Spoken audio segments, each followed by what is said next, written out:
since napasok na rin natin yung usapin ng ginagawa niyo trabaho, nung pumasok kayo, ano sa tingin mo yung, para sa'yo, yung biggest adjustment, biggest challenge that you had to face? Yung first few weeks. Kasi nung una, nung sinabi sa akin na I will be the face, hindi siya klaro sa akin kung paano. Okay. Kasi nasanay tayo kay Daphne So, sabi ko, nabinyagan ako nung una, taking pa lang pinakilala kami. Bigla tong si Marisa Lalili ng Channel 5. Nagtanong agad, saka si Ivan. Una niya tanong, what is the reaction of the palace regarding the statement of former President Duterte accusing the president of gearing towards dictatorship? So sagot ko agad, what can we expect from former President Duterte, who is expert in making intrigues and planting of evidence? Hindi niya ako maano dyan. Admitted yan eh.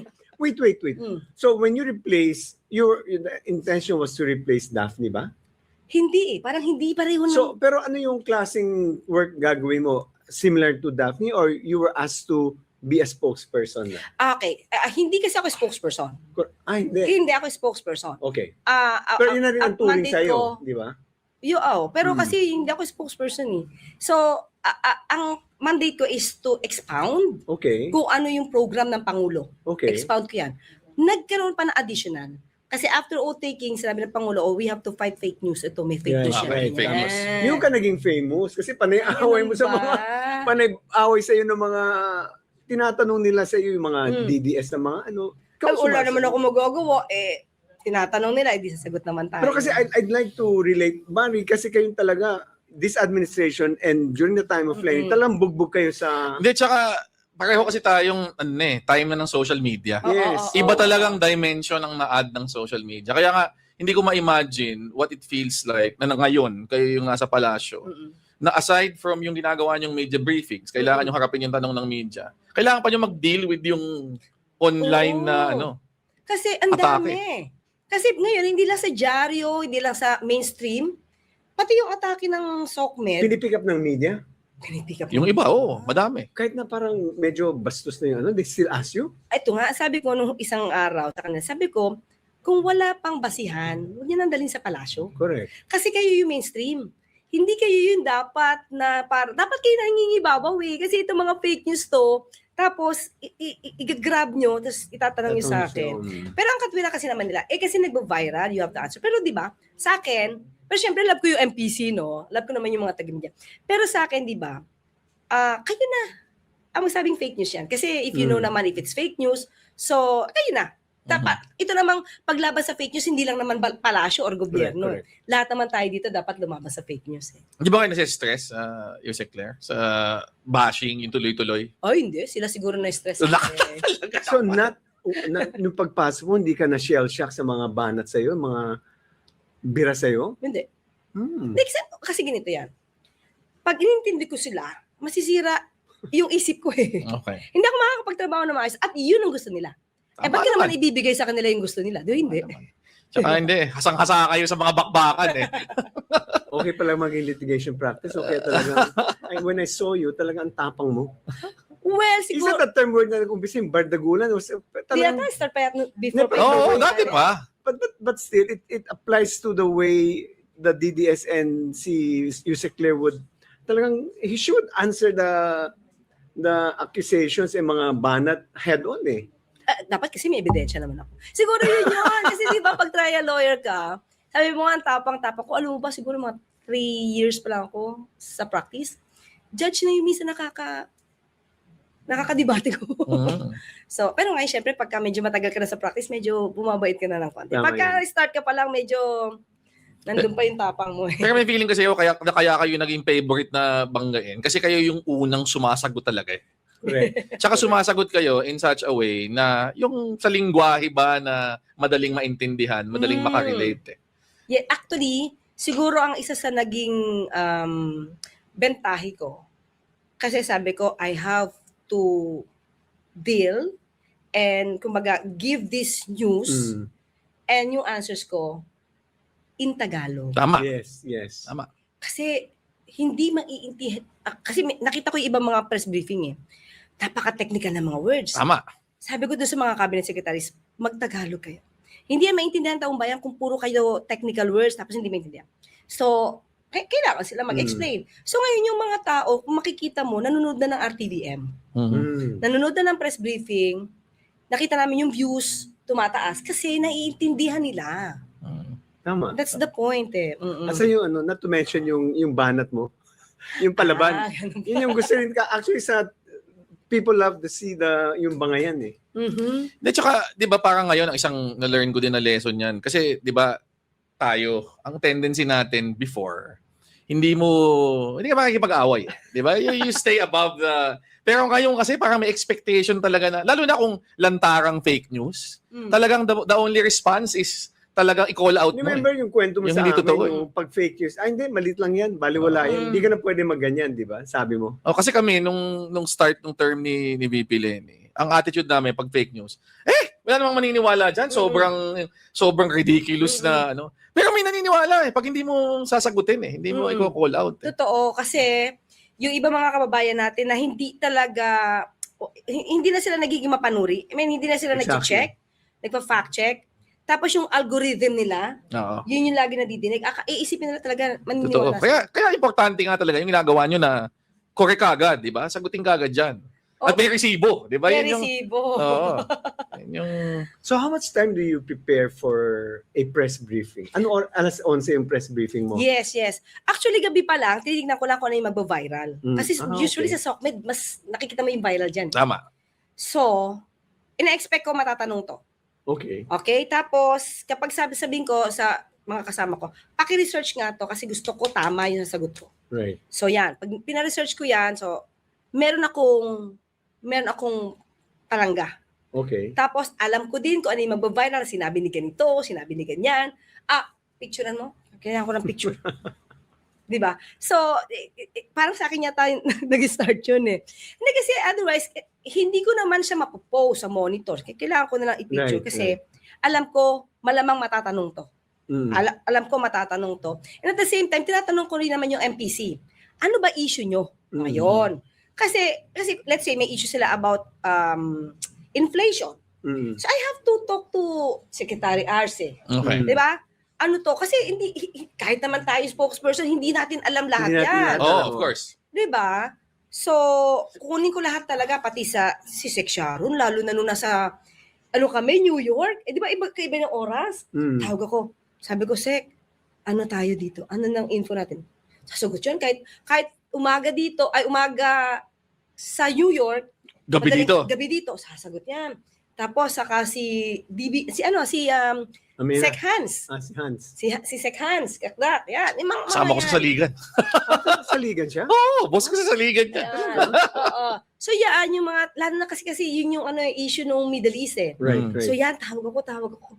So, madaling araw na man sa New York, umaga dito, di pa na ako natutulog kasi kailangan ko siyang kunin yung mga sagot nila. So, pero siguro mas nakakatulog ako ngayon. The most, yung mga 3 hours, 4 hours, as compared nung trial lawyer. May kakwento ako talaga. Nung kinuha ako ni Pinoy, sabi niya sa akin, kasi 3 in-offer sa akin trabaho. Yung 2 may banta sa buhay. So sabi sa akin, nung kinausap ako nandun si Sec Marojas at si Sec Butchabad. So, yung una was the spokesperson, kasi ako spokesperson sa campaign. Oo nga. So, tas yung 2. So, umalis siya, pumunta sa kwarto niya. Sinabi sa akin ni Mar, if you want to know how policy is made, stay in the palace. Kasi yung 2 trabaho outside of the palace, you will learn to know how policy is made and you have a fuller understanding of government. Pero ang sabi ni Presidente bago siya umalis, pero USEC position yan. Sabi sa akin. So I said yes na. So expecting USEC position. Pero pwede mo sabihin kay Pangulong Marcos. In-advise ni Sec Marcy, wala na ako doon, sin-advise ni Sec Marcy, Presidente, si Pinoy. Sabi niya, ito na lang kwento sa akin. You have to give Edwin the rank of a cabinet because he's going to talk to cabinet rank members, cabinet secretaries, in order to have that legitimacy and also the same level that he's not looked down. You should give him cabinet rank. Kaya nung nag-announce on June 30, in-announce ako, hindi ko alam. Ginawa akong cabinet secretary. Kaya baka pwede mong election kay... Nagagamit. Yan ang- Hindi ko in-aspire. No, I know that, pero Oo. that is also a way. That's why when I talk to cabinet secretary, ka-level kami. Mm-mm. Diba? Pero hindi mo ba kakausapin- kailangan hindi mo ba kailangan sa commissioner appointments? Hindi. Hindi tayo. Cabinet Okay. rank. Hindi ka kailangan. Kaya, Pangulong Marcos, if you're listening, I recommend that you give Yusek Claire a cabinet rank position. She deserves it, by the way. Pero kahit USEC ako, masarap kausap yung mga secretary. Mm. Actually, totoo. So, Alam mo, nakikipag-usap sila I agree with you because Mm-mm. eventually I had si Abby Valte naging Yusek ko. Mm-mm. Siya rin, she has the freedom to talk to the cabinet Mm-mm. secretaries. Kasi over time, you become closer. And knowing that she's in the palace Mm-mm. even if she's a Yusek. Hindi, She's tsaka close to the alam na president. one of the confidants of the president. Remember that we have a saying in government, proximity to power is power itself. Mm. Di ba kahit na Yusek siya, alam nila spokesperson katabi ng presidente yan. So, that's power itself. So, President Marcos, Nagkakapalag ka ng First Lady. Ito, meron naman ako, Yusek Claire. Ito sa trabaho nyo ngayon, Mm. what have you found most useful in terms of yung mga naging background nyo? Yung pagiging abogado, pagiging media person, o even pagiging policy na, Tingin ko yung policy ay wala eh. Okay. Tingin ko yung pagiging abogado, tapos yung pagiging miyembro ng media, Okay. at vlogger. Oo nga. Kasi- Meron pa kayo kayong vlog, di ba? Active pa rin. Oo. Oh, so, did you ask the president's permission? Yes. Yung ituloy yung vlogging mo? Hindi kasi, siguro, bakit siya advantage? Kasi, sa vlogging kasi, mas tinitignan mo, mas updated ka eh. Okay. Nakaka-update ka kasi kino-content mo siya.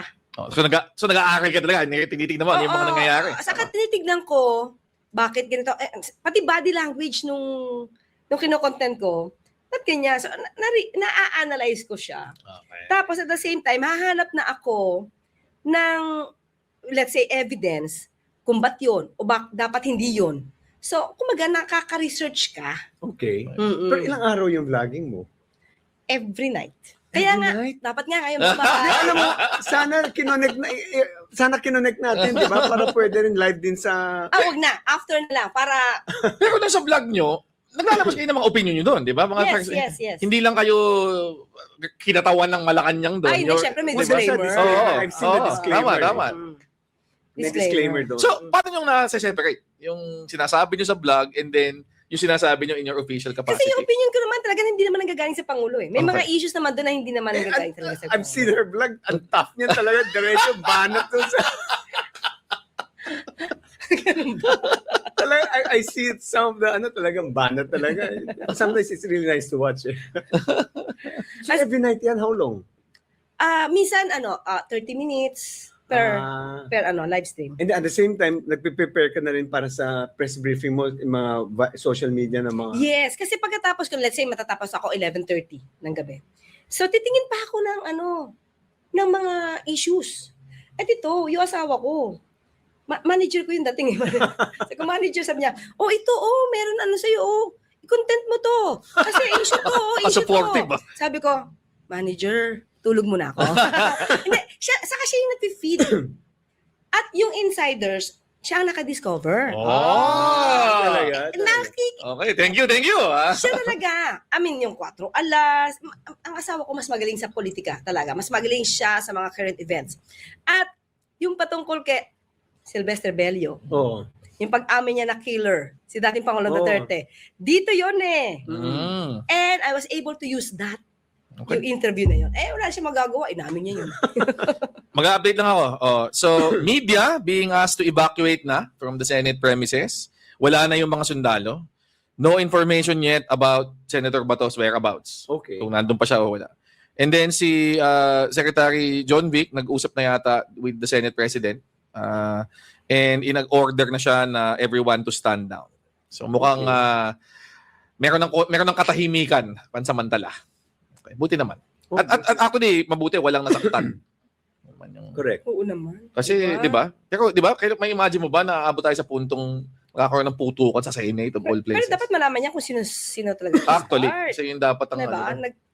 Nag-trigger eh. Oo. Dapat hindi ganun. Tama sabi ni Senator Frank Dillon, this is the most embarrassing, especially this is the first time it happened. Yeah. Shots were fired inside the Senate. Oo, di ba? At under the leadership of Yeah. SP Alan Cayetano. Oo, nga. Exactly. Dapat marunong siya control niyan. Okay. Ay, by the way, nung question ko lang itong nangyari last, yung Senate ko, nabigla ba kayo? Or you expected it na? Nasaan ba kami nun? Kakaling lang kasi halos sa Ayaw nga ASEAN pala. eh. Sa Cebu kayo. Oo. So, Hindi, Monday yun. So, Monday, wala pa kayo rito. ako, Sunday. Hindi, si Pangulo nandito na. Ah, Saturday yata ng gabi siya dumating. Nakausap mo ba kami siya? Sunday. Hindi mo siya nakausap, bali Monday. Nung ko? Senate ko, oo. Ay, hindi. Hindi, kasi, ano ba ang inano namin? May meeting ba kami nun? Hindi, supposed to be may LEDA kami ng Tuesday. Hindi na natuloy yung LEDA. Nagkagulo eh. So, hindi ko rin naman alam kung ina-expect nila or what. Hindi kasi siya napag-uusapan. Lalo na busy kami sa ASEAN. Oo nga. Hindi siya issue sa amin. Ay, successful. Congratulations on that successful hosting sa Cebu. Actually, isa sa siguro masasabi natin na talagang ang laki ng participation, si FL, si First Lady. Isa siya talaga ang nasa likod nito. Lahat nag-prepare. Pero syempre pag nandyan yung First Lady, alam mo yung may touch ng yung touch ng woman. Ba, di ba? Woman's touch na ito dapat. So, meticulosa si First Lady. So, thank you for that. Okay. Yung press briefing yung ground floor yun. Yes, Saan ground floor. yun? Inayos yung NEB. Neb. Tapos, ground floor. After yung sa elevator pag kaliwa. Tama, kaliwa. Okay. Mukhang mas malaki siya eh. Malaki na. Ano ba? Hindi ko makompare. Second floor kami. Sa second floor yung Okay. second floor. Tapos sa baba kung where the present briefing is, cubicle ng mga report, MPC. Meron pa siya. Meron pa. Sa iba Doon pa niya nilagay? Doon din katabi. Okay. Oo. Malaki din yung nila. Yung room nila ng MPC. Sino ang MPC president niyo? Si Ivan. Si Ivan. Uy, Si congrats, Ivan. Interesting. So, mabuti na lang na si Yusek Claire ay vlogger din. Kaya pwede natin siyang tanungin with her vlogger hat on. Okay. Hindi yung kanyang palas hat on. Okay. So, siyempre impeachment ang mainit na usapan eh. Bilang abogado, obviously, isang tao separate natin. Separate natin. Oo. Abogado na anong tingin mong dapat na next step na mangyari na dito? Given na ngayon, nabigay na yata ng House yung articles of impeachment sa Senado. Separate natin Kasi Separate. Sige. Separate, Hindi, as a Filipino citizen na lang. Okay. As a Filipino citizen tayo. Di ba, sinabi nga ng Pangulo, managot ang dapat managot. And then, kahit naman siguro ng Pangulo, dapat ganyan eh. Hindi nagko-cover up. Diba? Hindi na nakatulad na nakaraang administrasyon para may cover up. Well, anyway, kung may impeachment at may kailangan ipakita sa taong bayan, dapat makita to. Tsaka, Kasi, buko yun ang gusto ng taong bayan eh. Di ba? 69%, 90%, depende sa survey. Want to see yung ebidensya sa trial. saka, we're talking about transparency, accountability. Ang ingay-ingay ng Vice Presidente about accountability and transparency. Tapos, siya pa ba ang magtatago ng dapat niyang itago para walang mabunyag? Parang unfair yon. So, if you're talking about transparency and accountability, ikaw na yung manguna. Dahil pinagsisigawan niya to nung nasa dahig siya eh. We advocate for the transparency and accountability. Now, you're there.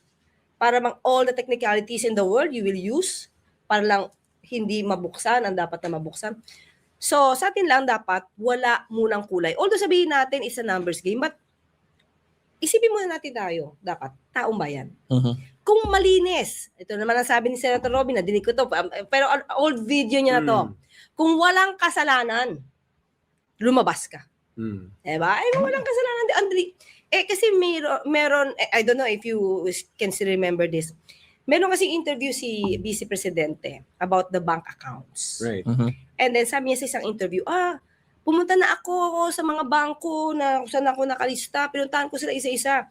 Tinanong ko bakit may ganito. Sabi niya, tapos nandoon pero parang wala. Sabi ng bangko, baka hindi existing. Mhm. So ikaw as a lawyer, nagbibintangan ka na, anong una mong iisipin? Diba? Ask for the certificate Exactly. na hindi yan existing. Exactly. And then, there you go. Senator Trillanes. Ito, hindi yan existing. Pak. Tama. Lawyer ka, dapat alam mo yan in the first place, di ba? Dapat alam mo yan. Pero ba't hindi ginawa? Yun lang naman yan. Very easy naman Well, to. lawyer siya, Dispute tsaka eh. meron pa siyang 16 lawyers actually na tumutulong sa kanya.